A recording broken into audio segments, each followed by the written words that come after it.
Welcome. In memories of our Emperor Octavius, the best writers of the empire have produced epilogues in his honor, which have finally been unified to a final one. Imperator Octavius had with great remorse been laid to rest. Rome, the eternal city, for centuries it was thought to be lost to the untold millions of barbarians coming from the east, yet it stands stalwart, stronger than ever. The entire empire weeps for a man who brought an empire from the brink of ruin and increased its splendor of 100-fold. He was a great man who will be hailed by Romans for centuries. The greatest of his many feats were the reunification of the imperial thrones, the reconquest of Rome, and the conquest of Persia. Handling successions with great ambitions, he conquered managing the realms in ways never seen before, spreading Christianity to those who needed enlightenment, and that and thousand reasons more why history knows him as Octavius the Great. Octavius was a man known for many things, but when asked what he wanted to be called, he replied, "Call me Roman, the title which I am the proudest, and the one that I am the least deserving. But all great men must die. Rest in peace, Imperator Octavius the Great. May you be loved by Christ like you were loved by your people." And so welcome to Crusader Kings 3, The Fallen Eagle, Part 15. Some time has passed since Marcianus took over the empire from his father, and after winning his last war, he was about to fight another one. The aim is to recapture former territories of the empire that were lost through expansions of the Germanic tribes. The war was successful, and one tribe after another was conquered. Marcianus started liking his little wars of expansion, and so he began to further subjugate Ireland in order to better protect the island against constantly invading barbarians. In general, Marcianus succeeded in keeping the people calm and expanding the Roman borders, even if only slightly. But these were still no successes worth mentioning, and so Marcianus looked for something that no one had done before him. He also made sure that only administrators with Roman culture and Roman faith were appointed in newly conquered territories. This should help to spread the Roman faith and especially the Roman culture in new provinces. After much deliberations, Marcianus decided to do something that no other emperor had ever considered before. He wanted to expand further into Africa, and so he launched the first war against the kingdom of Ghana. Ghana was dominant in the western part of Africa, but could hardly do anything against the Roman legions.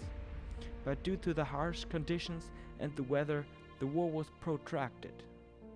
However, Marcianus became more and more confident of a Roman Africa and began to commission many new buildings in Africa in order to promote development there.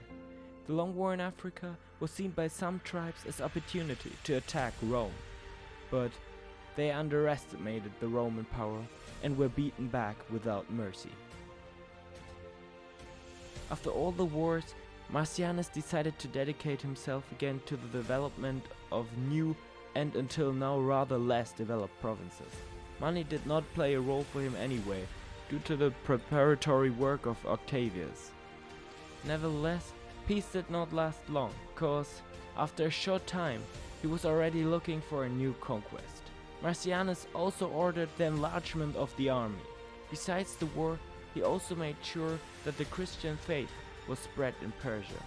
And so time passed. Again and again there were small wars. But in the course of time, Marcianus neglected more and more the administration of his vassals. This caused quite a bit of chaos, and many parts of the population were annoyed. But Marcianus did not let this distract him from his goals, and decided, despite the troubled times, to achieve another success, which has not yet been achieved by anyone else. His goal, the complete conquest of Britannia. And after a quick and brutal war, Britannia was for the first time under full Roman control.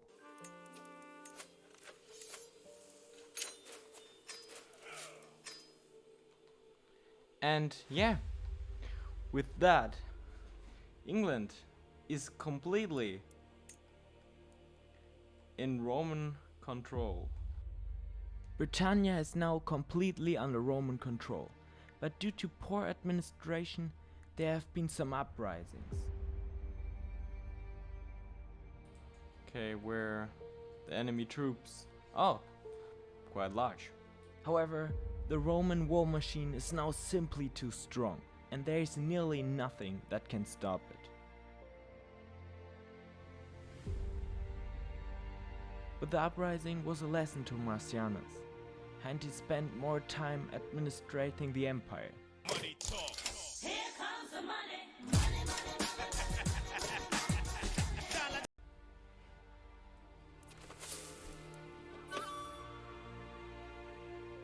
Oh.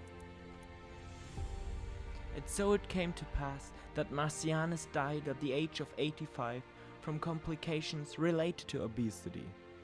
With Marcianus' death, Aurelius now ascends the throne, and the first signs indicate that he will be a good emperor. However, he's not a diplomat, which will make it much more difficult for me to bribe angry vassals. And so it came to pass that factions quickly formed against the new emperor. Aurelius did his best, but could not avert a vassal uprising. This was the first vassal revolt in almost 100 years. Nevertheless, I was still military superior to them. But I also had 2 smaller defensive wars going, and so it was time to send all available legions into the war.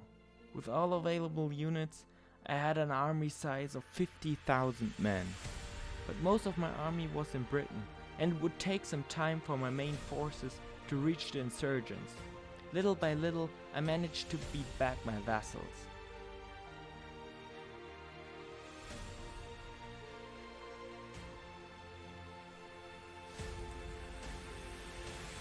Aurelius. That's a good name, I guess. One by one, the last enemy armies were defeated, and Aurelius was able to celebrate his first great victory.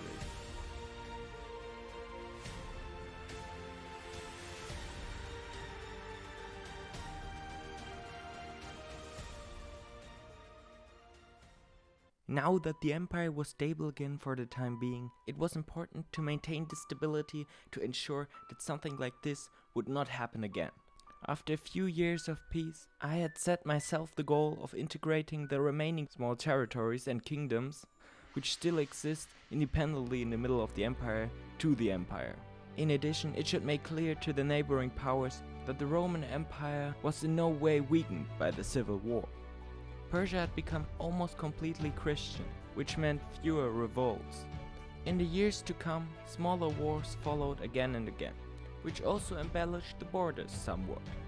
But Aurelius' power consisted mainly of civil progress. He provided many new buildings and cities throughout the empire, and Roman culture also achieved many new explorable innovations under his rule. Many new legions were created in the conquered frontier areas, as these had proven to be very useful in crisis situations. Persia was almost entirely Roman, with only a few isolated tribes resisting the Roman Empire. However, Aurelius' attention was also focused on Ireland, which had not yet been completely conquered. By attacking the remaining Irish tribes, almost the entire island was now under Roman control.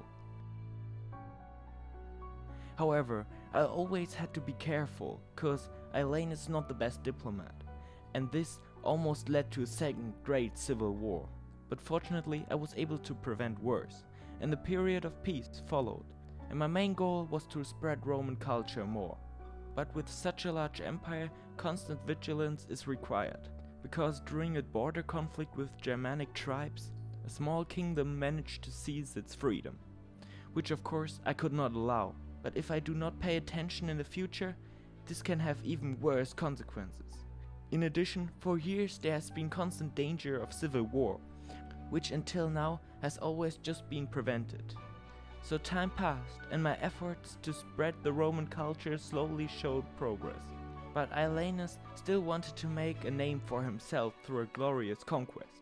like many other emperors, and so he launched an invasion of the kingdom of Ghana. The war was quick and painless.